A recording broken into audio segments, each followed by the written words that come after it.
மருத்துவம் முதல் பொறியியல் வரை உங்கள் கனவுகளுக்கு சரியான முகவரி Indira group of educational institutions. Call 9841385888. எல்லா வானிலை மாற்றங்களுக்கும் பெஸ்டா இருக்கும் இந்த ரூபிலெக்ஸ் பெயிண்ட்ஸ். வர்ணம் பூசுவதற்கு மட்டுமல்ல, உங்கள் வீட்டை பாதுகாக்கவும் ரூபிலெக்ஸ் பெயிண்ட்ஸ். யுஎஸ் செனட்டர் தேர்தலில் ஒரு புது போட்டியாளராக களமிறக்குறாங்க. மம்தானி வந்ததுக்கே அவங்க ஒரு மாதிரி விமர்சனங்கள், கலவையான பேச்சுக்கள்லாம் வந்தது. இப்போ இவர் செனட்டராக போட்டி போட போறாரு. என்ன சூழல்? இவர் ஒரு முஸ்லீம். ஏன்னா அமெரிக்காவுடைய பாராளுமன்ற அந்த வரலாற்றில் 150 ஆண்டு கால வரலாற்றில் எந்த ஒரு செனட்டரும் இஸ்லாமியராக இருந்ததில்லை. முகமது அல் சையத். அதனால தான் அவர் ஷார்ட்டா அப்துல் இஎல் சையத்னு சொல்றாரு. மொத்தத்தில் பெரிய பேர். இவர் எதை சார்ந்தவர்னா இந்த மிச்சிகன்ங்கிற ஒரு மாநிலம். பட் இவர் ஒரு மைக்ரண்ட் தான் இல்லையா? இவர் மைக்ரண்ட் ஆகல. இவங்க பேரண்ட்ஸ் மைக்ரண்ட். ஆரிஜின் பார்த்தீங்கன்னா இவருக்கு பிரச்சனை, மதம் பிரச்சனை, இது வெளியே இருந்து வந்திருக்காரு. கையில் சாப்பிடுவார். அவங்கெல்லாம் கையில் சாப்பிட மாட்டாங்க. நம்ம இன்னொருத்தருக்கு கையிலேயே சாப்பிட்டு வளர்ந்த ஆளுக்கு தானே. இப்போ அமெரிக்கா இந்த உலகத்திலிருந்து துண்டிக்கப்பட்டு விட்டது. ஹியூமன் மனிதாபிமான கிரவுண்டில் துண்டிக்கப்பட்டிருக்கு. இன்னைக்கு உலக அளவில் 6000 மைலுக்கு அப்பால் இருக்கின்ற இஸ்ரேலுக்கு ஆதரவு அளித்து துண்டிக்கப்பட்டிருக்கிறது. அந்த பணத்தை இங்க இருக்கின்ற ஏழை எளிய மக்களுக்கு கொடுத்தா என்ன?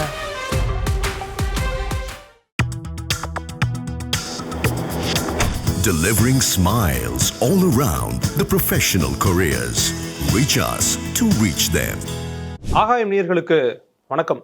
நம்ம ஊரில் இந்தியாவில் எம்பி பதவி, அப்புறம் மத்திய அமைச்சர் பதவி, அந்த மாதிரி ஒரு ஒப்பீட்டு அளவில் சொல்லணும்னா யூஎஸில் செனட்டர் பதவியை சொல்லலாம். பல்வேறு பதவிகள், பல்வேறு பொறுப்புகள் இருக்குது. அதில் முதல் முறையாக யூஎஸ் செனட்டராக ஒரு இஸ்லாமியர், அதுவும் வேற ஒரு நாட்டிலேருந்து மைக்ரேட் ஆகி வந்தவர் போட்டி போட போகிறான்ற செய்தியே பெரும் பரபரப்பு ஏற்படுத்தியிருக்கு. அவர் இன்னும் போட்டி போட்டு ஜெயிச்சு பொறுப்பேற்று நிறைய கட்டங்கள் இருக்குன்னு வச்சுக்கோங்க.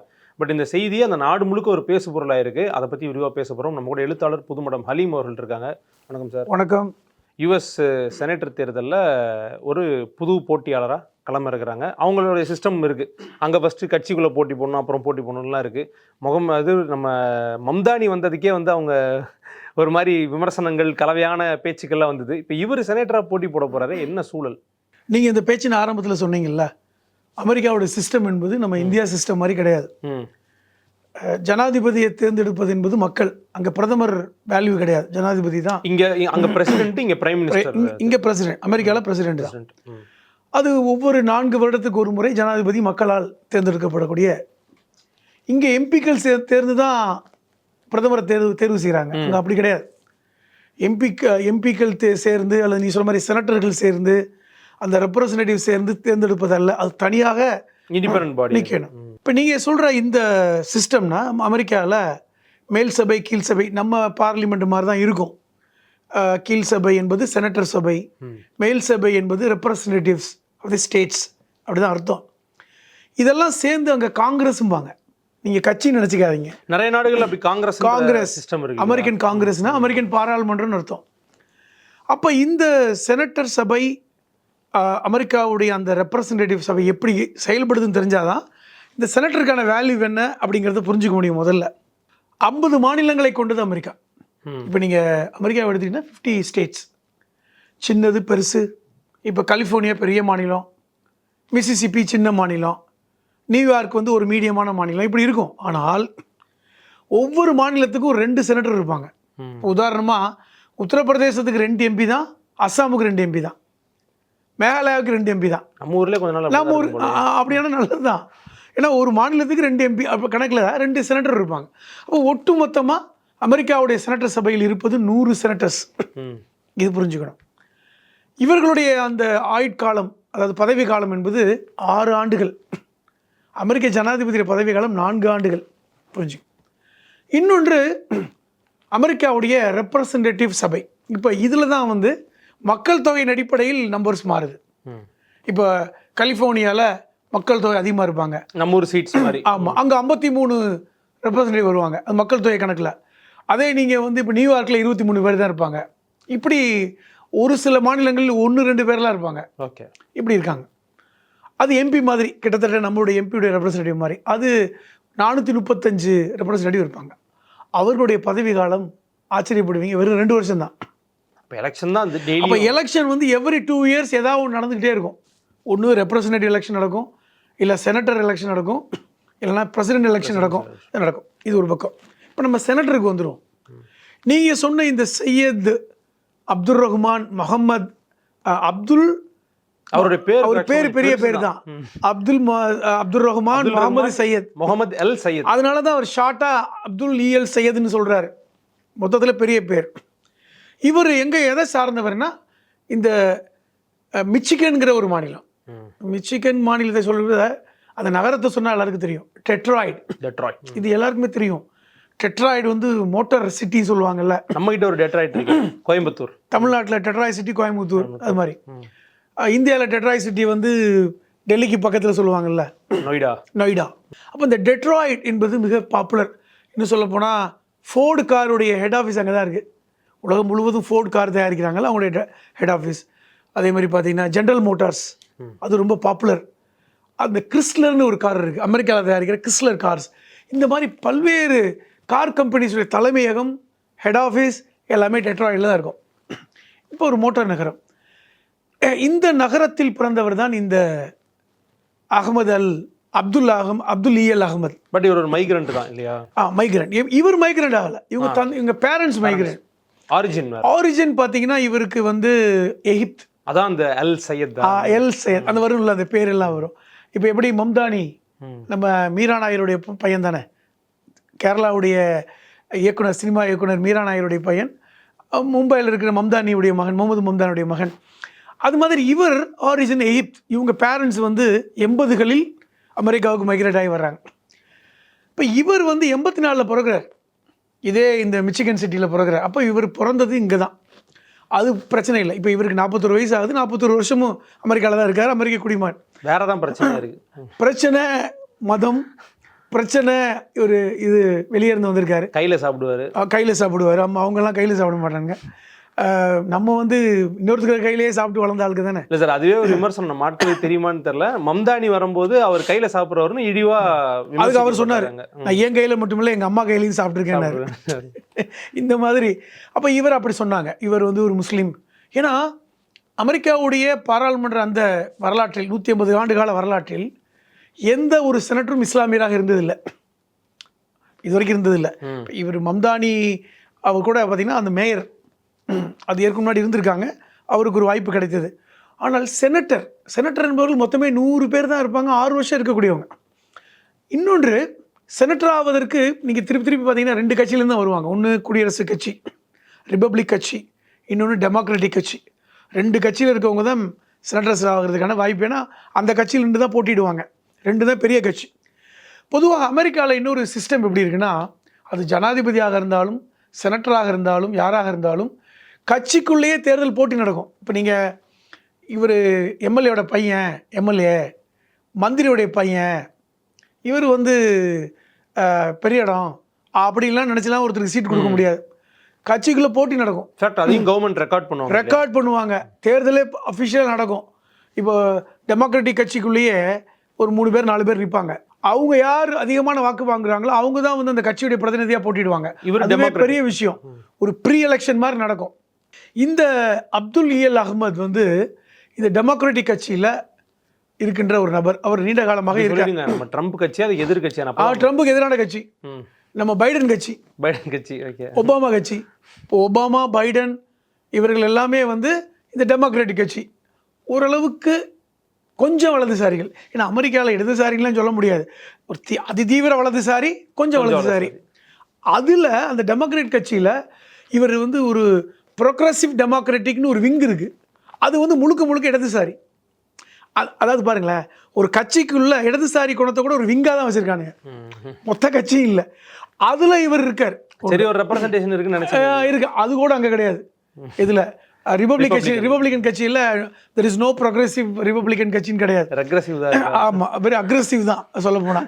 அப்போ இப்படி இதில் இவர் எப்படி அரசியலுக்கு வந்தார் அப்படிங்கிறது ஒரு ஆச்சரியம். ஏன்னா 84 பிறந்தார், 2015க்கு முன்பு வரை அரசியலுக்கு வரல. ஓகே. ஒரு அடிப்படையில் ஒரு மருத்துவர், பிஹெச்டி பண்ணுறாரு, டாக்டரேட் பண்ணிட்டு அதுக்கப்புறம் எம்டி பண்ணுறாரு மெடிசனில், ஸ்கின் டாக்டர். பட் 41 தான் ஏஜ் 41 தான். வயசு 30. 2015 அவர் வந்து இந்த டெட்ராய்ட் சிட்டியில் ஹெல்த் கமிஷனராக இருக்கார். குறைந்த வயதில் ஒருத்தர் ஹெல்த் கமிஷனராக இருந்தது அமெரிக்கா வரலாற்றில் அது ஒரு வரலாறு. அந்த காலகட்டத்தில் வந்து 2015 உலகம் முழுவதும் ஒரு மாதிரி ஒரு அன்சர்டனிட்டி, பொருளாதார பிரச்சனை ஏற்படுது தெரியுமா, ஒரு மாதிரி சூழல் இருந்தது. அப்போ வந்து டெட்ராய்ட்லேயுமே பார்த்தீங்கன்னா ரொம்ப கஷ்டப்பட்டாங்க. ஹெல்த்து பிரச்சனை இஷ்யூஸ் வந்தது. இவர் வந்து நிறைய விஷயங்கள் ஹெல்த்துக்கு இறங்கி பண்ணார். அது அமெரிக்காவிலேயே டெட்ராய்ட் சிட்டியில் முன்மாதிரியான பல்வேறு விஷயங்களுக்கு இவர் தான் காரணம்னு சொல்லி அந்த மக்களால் ஒரு பெரிய ஹீரோவாக கொண்டாடப்பட்டார். இதுதான் இவர் அரசியலுக்கு கொண்டு வருது. அது வரைக்கும் இவர் வந்து டெமோக்ராட்டிக் கட்சியிலையும் சேரல, ரிப்பப்ளிக்கன்லையும் சேரல. ஸோ 2015 அப்புறம் அப்போ வந்து இந்த ஒபாமாவுடைய ஆட்சி இருக்குல்ல, இந்த காலகட்டம், ஒபாமாவுடைய ஆட்சியை பார்த்து இவர் என்ன பண்ணுறாரு, ஈர்ப்பு ஏற்படுது. ஓ சூப்பராக பண்ணுறாங்களே. பராக் ஒபாமாவும் ஒரு இமிக்ரண்ட் தான் அடிப்படையில், அவருமே அவங்க தந்தையுமே வந்து ஆப்பிரிக்கா இதை சார்ந்தவர் தானே. அப்போ அதை பார்த்து என்ன பண்ணுறாரு, இந்த கட்சியில் இணைகிறார். அப்பொழுது தான் அந்த ஒபாமா காலத்தில் தான் இந்த ப்ரோக்ரெசிவ் டெமோக்ராட்டிக் அந்த விங்க் ஏற்படுத்துகிறாங்க, இதில் சேர்றார். ஸோ அதில் சேர்ந்ததுக்கப்புறம் அவருக்கு பெரிய அளவில் ஒரு சப்போர்ட் கிடைக்கிது. சோசியல் சர்வீஸாக பண்ணுறாருங்க, அவ்வளோதான். அடிக்கடி அவர் சொல்கின்ற வார்த்தை என்பது ஏழை எளிய மக்களுக்கு மருத்துவம் கிடைக்கணும். ஏன்னா அடிப்படையில் ஒரு மருத்துவர். ஏன் அப்படி சொல்கிறாருன்னா, அமெரிக்கா வந்து மருத்துவம் என்பது பெரிய கார்ப்பரேட்டுடைய கையில் போயிடுச்சு. ஏழை எளிய மக்களுக்குலாம் ரொம்ப சீப்பாலாம் மெடிசன் இல்லை. பக்கத்தில் இருக்கிற கியூபாவை பாருங்கள், எவ்வளோ தூரம் மருத்துவத்தை கொடுக்குறாங்க, ஏன் நம்ம அமெரிக்காவில் கொடுக்க முடியாது? இப்படிங்கிற கேள்வி மம்தானிக்கெலாம் முன்னோடி இந்த விஷயத்தில் கேட்குறார். இது அடிப்படையில் தான் 2018 அந்த கட்சியில் சேர்ந்ததுக்கப்புறம் இதே மிச்சிகன் மாநிலத்துடைய கவர்னருக்கு போட்டி போடுறார். அதில் தோல்வி அடைகிறார், அதில் வெற்றி கிடைக்கல. இது அவருடைய முதல் என்ட்ரி. இது தொடர்ச்சியாக வந்து தான் இன்றைக்கி அவரை செனட்டராக இடத்துக்கு நகர்த்துது இந்த கட்சியில். இன்றைக்கி இன்னொன்று முக்கியமாக சொல்கிறேன், இந்த மிச்சிகன் மாநிலத்தில் இந்த கட்சிக்குள்ளே, இந்த டெமோக்ராட்டிக் கட்சிக்குள்ளே ரொம்ப பவர்ஃபுல்லாக இருக்கக்கூடியவர்கள் ஹேலி ஸ்டீவன்சன் ஒரு லேடி. இவருமே டெமோக்ராட்டிக் தான். இவங்களுமே வந்து டெமோக்ராட்டிக்கில் இருந்தாலும் வலதுசாரி விங்கில் இருக்கவங்க. அந்த கட்சிக்குள்ளே ப்ரோக்ரெசிவ் டெமோக்ராட்டிக்கும் இருக்குது, ரைட் விங் டெமோக்ராட்டிக்கும் இருக்குது. எப்படி வந்து அவங்க அதுக்கு என்ன சொல்கிறாங்கன்னா, நாங்கள் எல்லாருக்கும் ஸ்பேஸ் கொடுக்கணும். நம்ம ஊரில் ஒரே ஒரு கட்சி இந்த மாதிரி தான் அடிக்கடி சொல்லுவாங்க, என்ன சார் உங்கள் கட்சிக்காரங்களும் இப்படி பேசுகிறாங்க, அது அவங்க சுதந்திரம் சொல்லுவாங்கல்ல. அப்படி அது மாதிரி டெமோக்ராட்டிக் கட்சியில் இடதுசாரி சிந்தனை உள்ளவர்கள் ஒரு அணியாக இருக்காங்க, வலதுசாரி சிந்தனை உள்ளவர்கள் அணியாக இருக்காங்க. இது அவங்களுக்கான ஸ்பேஸ், கருத்து சுதந்திரம். அவங்களோட ஓவரால் தாட் ப்ராசஸ் கொஞ்சம் டிஃபரெண்ட் ஆகுது ரிப்பப்ளிக்கன். அதையெல்லாம் ஓவரால் பார்க்கும்போது கொஞ்சம் மிதவாத போக்கோட வலதுசாரியாக இருப்பாங்க, அடிப்பாங்க. ஏன்னா இவங்க தீவிரமாக இருப்பாங்க, அவங்க கம்மியாக இருப்பாங்க. ஓவரால் யார் தலைவர்கள் வர்றாங்களோ அந்த தலைவர்களுக்கு ஏற்ற மாதிரி அந்த கட்சி வந்து ஆக்ட் பண்ணும். இப்போ பராக் ஒபாமா வந்தபோது கொஞ்சம் மாறிச்சு, பைடன் வரும்போது கொஞ்சம் ரைட் விங்குக்கு மாறிச்சு, இது ஒன்று. ஆனால் ரிப்பப்ளிகன் அதெல்லாம் கிடையாது. அவன் ஒரே வார்த்தை ஒரே சொல் தான், ஒரே நாடு ஒரே தேர்தல் மாதிரி தான் ரிப்பப்ளிகன். அமெரிக்கா ஆமாம், அமெரிக்கன் சொந்தம், இமிகிரண்ட்டுக்கு இங்கே வேலை இல்லை, முஸ்லீம்களுக்கு இங்கே வேலை இல்லை, இங்கே உள்ள அமெரிக்க குடிமகன் வந்து இப்படி தான் இருக்கணும். ஆனால் அடிப்படையில் பார்த்தா இப்போ நீங்கள் வந்து ஒரு செனட்டர் ஆகணும்னா அதுக்கு தகுதி என்னங்கிறது அவங்க அரசியலமைப்பு சட்டம் என்ன சொல்லுதுன்னா, அமெரிக்காவில் பிறந்திருக்கணும், 30 வயசு ஆயிருக்கணும், 9 வருடங்கள் அமெரிக்க குடிமகனாக இருந்தால் போதும். பிலீஃப் பற்றி எதுவும் சொல்லியா? என்ன அந்த பிலீஃபை பற்றிலாம் அது சொல்லலை, அமெரிக்க குடிமகனாக இருக்கணும், அது முக்கியம். இப்போ அதன் அடிப்படையில் இவருக்கு வாய்ப்பு வருது. இப்போ அமெரிக்க சிஸ்டம் எப்படின்னா, நான் ஏற்கனவே சொன்னது மாதிரி தான், அவங்க கட்சிக்குள்ளே போட்டி நடக்கும். அதில் வந்து செலக்ட் ஆனதுக்கப்புறம் தான் அந்த செனட்டர் தேர்தலுக்கே சந்திக்க முடியும். இப்போது இந்த ஹேலி ஸ்டீவன்சன் இந்த செனட்டர் தேர்தலுக்கு போட்டிடுறாங்க. யார் சார்பில்? டெமோக்ராட்டிக் கட்சி சார்பில் போட்டிடுறாங்க. இப்போ இவருக்கும் வாய்ப்பு கொடுக்குறாங்க. எப்படி கொடுக்குறாங்கன்னா, இவரும் நிற்கட்டுமே, இவருக்கும் வாய்ப்பு கொடுப்போம் அப்படின்னு சொல்லி இந்த அப்துல் EL அகமதுக்கும் கொடுக்குறாங்க. 2 பேருக்கும் போட்டி நடக்குது, தேர்தல் நடக்குது. இது பெரிய அளவில் நீங்கள் நினைக்கிற மாதிரி இந்த தேர்தல் வந்து சும்மா கட்சி தேர்தல் இல்லை. இந்த ஹேலி ஸ்டீவன்சன் இதற்காக 60 மில்லியன் செலவு பண்ணாங்களாம். அமெரிக்காவுடைய அரசியலமைப்பு சட்டம் வந்து இந்த மாதிரி செலவு பண்ணுறதை அனுமதிக்குது. பிளாக் பண்ணிலாம் பார்க்காது. டொனேஷன் வாங்குவதை அவர்கள் அதிகாரப்பூர்வமாக வாங்கலாம், தெரியாமலாம் வாங்க தேவையில்லை. அது இன்னொன்று, நான் என்னுடைய கொள்கை இதுதான் சொல்லி கூட வாங்கலாம். இப்போது ஹேலி ஸ்டீவன்சனுடைய கொள்கை என்னென்னா, அவர்கள் இஸ்ரேலை ஆதரிக்கிறேன்னு சொல்கிறாங்க. நான் இஸ்ரேலுடைய ஆதரவாளர் அப்படின்னு வெளிப்படையாக சொல்லி அவர்கள் பெரும்பாலான யூதர்களிடம் பணம் வசூல் பண்ணாங்க. பெரிய பெரிய பணக்காரன்லாம் கொடுத்தான். அடிப்படையில் இந்த அப்துல் EL அகமது வந்து பாலஸ்தீன ஆதரவாளர். ஏன்னா எகிப்ட் ஆரிஜின் இருக்காங்கல்ல, பாலஸ்தீன ஆதரவாளர் தானே. இந்த கிளின்டனுடைய மனைவி, அவங்க ஹிலாரி கிளின்டன், ஹசன் ஒபாமா எல்லாம் அவங்க அப்படி தான் இருந்தாங்க. அப்போ இவங்களுக்கு பெரிய அளவில் பணம் கிடைக்கல, பெரிய அளவு பணம் கிடைக்கல. இப்போ கூட நீங்கள் அப்துல் EL அகமதுடைய வெப்சைட்டுக்கு போனால் ஒரு $10 கூட கொடுங்கன்னு கேட்குறாங்கல்ல, டொனேஷனுக்கு ஒரு வெப்சைட் வச்சு ஏதோ ஒன்று கொடுங்க, ஒரு $5 $10 கூட முடிஞ்சா கொடுங்கிற அளவுக்கு கேட்குறான். ஏன்னா இவர் அடிப்படையில் ஒரு மிடில் கிளாஸ் தான், ஒரு அரசாங்க வேலையை பார்த்த ஒரு டாக்டர் தானே. இப்போ இவர் இந்த கட்சிக்குள்ளே ஒரு போட்டி நடக்குது. இவர் ப்ரோக்ரெசிவ் டெமோக்ராட்டிக் இதில் நிற்கிறாரு, அவங்க இன்னொரு வலதுசாரி இவங்களை நிற்கிறாங்க. இந்த தேர்தல் வெற்றி வந்து இந்த அப்துல் இயல் அகமது வெற்றி பெறார். இது ஒரு பெரிய ஆச்சரியம். ஏன்னா உட்கட்சி தேர்தல், ஏன்னா உட்கட்சி தேர்தல். இது என்ன கொடுமைனா, இந்த ஹேலி ஸ்டீஃபன்சன் வெற்றி பெற வேண்டும் என்று ரிப்பப்ளிகன் கட்சியில் இருக்கின்ற ட்ரம்ப் பதிவு போடுறார். என் கட்சி ஜெயிக்கலைன்னா கூட பரவாயில்ல, ஹேலி ஸ்டீஃபன்சன் தோத்துறக்கூடாது. ஏன்னா ஹேலி ஸ்டீஃபன்சன் அடிப்படையில் நம்மளோட கருத்தை ஒத்து இருப்பவர். அவருக்கு ஒரு ப்ரையாரிட்டி இருக்கு. இப்போ எதிர்கட்சியா இருந்தாலும் நம்மால ஜெயிச்சு. ஆமா, இப்போ வந்து மம்தானி ஜெயிச்சிருக்க கூடாது, மம்தானிக்கு எதிராக இருக்கின்ற சுயேட்சை ஜெயிச்சிருக்கலாம்னு சொன்னார்ல, அந்த மாதிரி இந்த ஹேலி ஸ்டீஃபன்சன் ஜெயிச்சிருக்கலாம் அப்படின்னு சொன்னார். ஆனால் எப்போவுமே ட்ரம்புடைய ஆசை நிறைவேறதே இல்லை. எப்போ பார்த்தாலும் ட்ரம்புடைய ஆசையை மண்ணை போட்டுறானுங்க. இவர் ஜெயிச்சிட்டார். இப்போ அது பரபரப்பாக எப்படி பேசுகிறாங்கன்னா, இவர் எப்படி யூதர்களுக்கு ஆதரவாக இருப்பார். இப்போ வந்து இதே மிச்சிகன் சிட்டியில் 5 to 8% யூத சமூகம் இருக்குது, சியோனிச நம்பிக்கையுடைய இருக்காங்க, ப்ரோ ஜியோனிஸ்ட் இருக்காங்க அப்படிங்கிற கேள்வியை துளக்கிது. ப்ரோ ஜியோனிஸ்ட் வந்து எப்பயுமே ஜியோனிஸ்டாக இருக்கிறதோட மற்ற ரிலீஜியனில் தான் இருக்காங்களே. ஆமாம், அது உண்மைதான். இப்போ நம்ம ட்ரம்பை யார், உங்களுக்கு அவர் தான், அவரே கடவுள் தானே. ஆமாம், அவரே கடவுள் தான். அது வேற. இது ஜேடி வான்ஸ் பொறுத்தவரை அவர் வந்து நான் அங்கிட்டும் இல்லை இங்கே இல்லைன்னு சொல்லுவார்.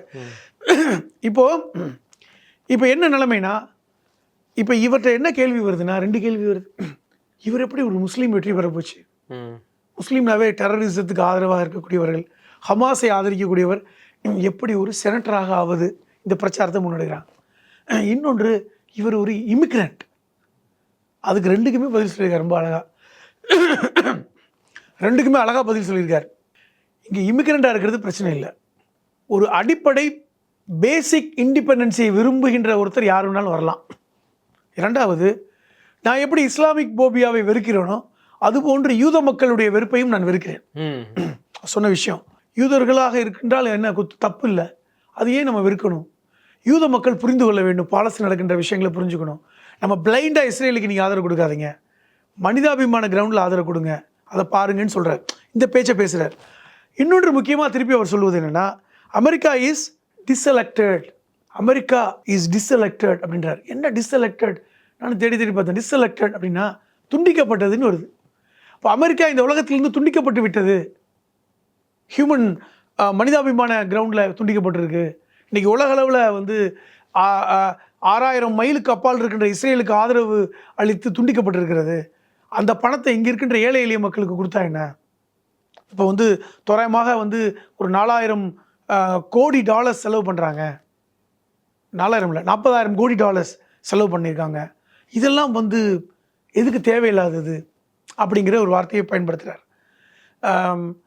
இது அமெரிக்கா இந்த இடத்துல வந்து ஒரு மனிதாபிமான இடத்துக்கு நகர்வதற்கு இதில் மதமோ ஒரு நான் வெளியே இருந்து வந்தனுங்கிறது விஷயம் இல்லை.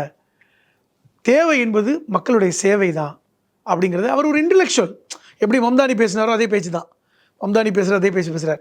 இன்னும் சொல்ல போனால் 150 வருடங்களுக்கு முன்பாக அமெரிக்கா எங்கே இருந்தது? இங்கே இருக்கின்ற அத்தனை பேருமே வெளியிருந்து வந்த இந்த அமெரிக்காவை கட்டமைத்திருக்கிறோம் அப்படிங்கிறதே திருப்பி சொல்கிறார். இது எப்படி போயிருக்குன்னா, 50 வயதுக்கு கீழே, குறிப்பாக 40 வயதுக்கு கீழே இருக்கின்ற இளைஞர்களை இவர் ரொம்ப ஈர்க்கிறார் அப்படிங்கிற இடத்துக்கு போயிருக்கு. சொல்லப்போனால் ஜென்சிக்கு ரொம்ப ஈர்ப்பாக இருக்கார். குறிப்பாக இந்த விஷயம், ஹெல்த் கேர் இனிமேல் இலவசம்.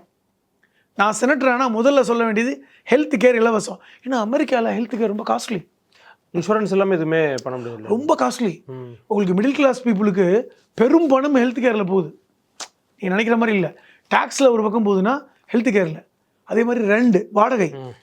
அப்போ அவங்களுடைய வருமானத்தில் ஒரு 50% மேலே வந்து இதுக்கு போயிடுது, வீடுக்கும் ஹெல்த் கேருக்கும் இந்த இதுக்குமே போயிடுது. ஸோ நான் அதை இலவசமாக்க நினைக்கிறேங்கிறது ஒரு ரொம்ப பெரிய முக்கியமானது. ஸோ இப்படிப்பட்ட ஒரு இடம். பொதுவாக இன்னொன்று, செனட்டருடைய அந்த ஆயுட்காலம் என்பது 6 வருடம்.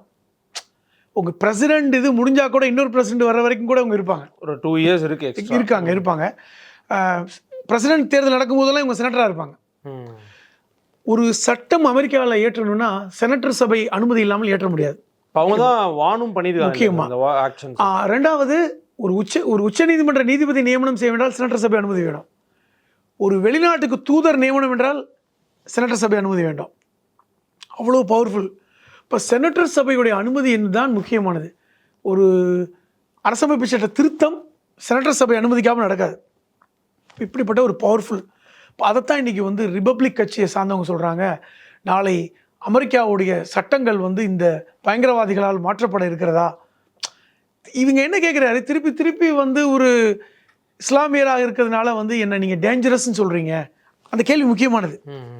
என்ன சொல்லியிருக்காருன்னா, ஆப்போனன்ட் பார்ட்டி சொல்லுது, Abdul E L Ahmed is a very dangerous அப்படின்னு சொல்கிறாங்க. அதுக்கு நேற்று பேட்டி கொடுத்துருக்காரு, yes I am very dangerous. மனிதாபிமான இடத்துக்கு எதிராக இருப்பவர்களுக்கு நான் டேஞ்சரஸ். ஏழை எளிய மக்களுக்கு இறைஞ்சல் யார் கொடுத்தாலும் நான் டேஞ்சரஸ். ஹெல்த் விஷயங்களை நீங்கள் கார்ப்பரேட்டுக்கு கொடுத்தீங்கன்னா நான் டேஞ்சரஸ் அப்படின்னு சொல்கிறார். அதாவது நான் இடதுசாரி சிந்தனை உள்ள ஒருத்தன் தான். ஸோ இடதுசாரி சிந்தனைக்கு எதிராக நீங்கள் போனால் நான் டேஞ்சரஸ் அப்படின்னு சொல்கிறார். அப்போ ஒரு இடதுசாரி சிந்தனையுள்ள செனட்டர்கள் இன்றைக்கி அமெரிக்காவில் உருவாகிறாங்க அப்படிங்கிறதும், வெளியேந்து வந்த மக்கள் இன்றைக்கி அரச இடத்துல ஒரு சட்டம் இயற்றக்கூடிய இடத்துல நகர்றாங்க என்பது முக்கியமான. ஏன்னா இத்தனை ஆண்டுகால அமெரிக்கா வரலாற்றில் ஒரு செனட்டராக ஒரு முஸ்லீம் சமூகத்தை சார்ந்த ஒருத்தர் வருவது என்பது அமெரிக்காவில் ஒரு பெரிய மாற்றம் தான் அப்படிங்கிறத ஒத்துக்கிறாங்க. இதை வந்து பெரும்பாலான மக்கள், கிறிஸ்துவ மக்கள் ஏற்றுக்கிறாங்க. இதில் என்ன தப்பு இருக்குன்னு கேட்குறாங்க. அந்த ஒரு மதசார்பற்ற ஒரு சிந்தனை இன்றைக்கி அமெரிக்கா மக்கள் மத்தியில் வருகிறது. அதனால தான் திருப்பி திருப்பி சொல்கிறாரு, அமெரிக்கா துண்டிக்கப்பட்டிருக்கிறது, அமெரிக்கா வந்து மற்ற நாடுகளிலிருந்து இன்றைக்கி விலகி நிற்கிறது, இது மாற்றப்பட வேண்டும் என்றால் இந்த சிந்தனை மாற்றப்பட வேண்டும் அப்படிங்கிறத இவர் சொல்கிறாரு. கிட்டத்தட்ட இவர் மம்தானியுடைய ஜெராக்ஸ் அப்படி தான் நம்ம எடுத்துக்கணும். மம்தானியுடைய ஜெராக்ஸ் இருந்தாலும் மம்தானியை விட வேகமாக வளரக்கூடிய ஒரு நபர். அவர் ஒரு மேயர் தான். ஓகே, ஒரு மேயர் தான். இவர் செனட்டர். மேயரை விட செனட்டருடைய அந்த அதிகாரம் அதிகம், ஒரு சிட்டிக்கு தான். இவர் செனட்டர் என்பது ஒட்டுமொத்தமாக தேசத்துடைய பவர்ஃபுல்லான இடத்துக்கு நகர்கிறார் என்பது முக்கியமான செய்தி. ஓகே சார், அவர் வந்து அந்த உட்கட்சி தேர்தலில் ஜெயிச்சிருக்காரு. இதுக்கப்புறம் பப்ளிக் எலெக்ஷன் இருக்குது, அதில் போட்டி போட்டால் எப்படிப்பட்ட இம்பாக்ட் இருக்குது அப்படின்றதெல்லாம் தொடர்ந்து பேசலாம். ரொம்ப நன்றி சார்.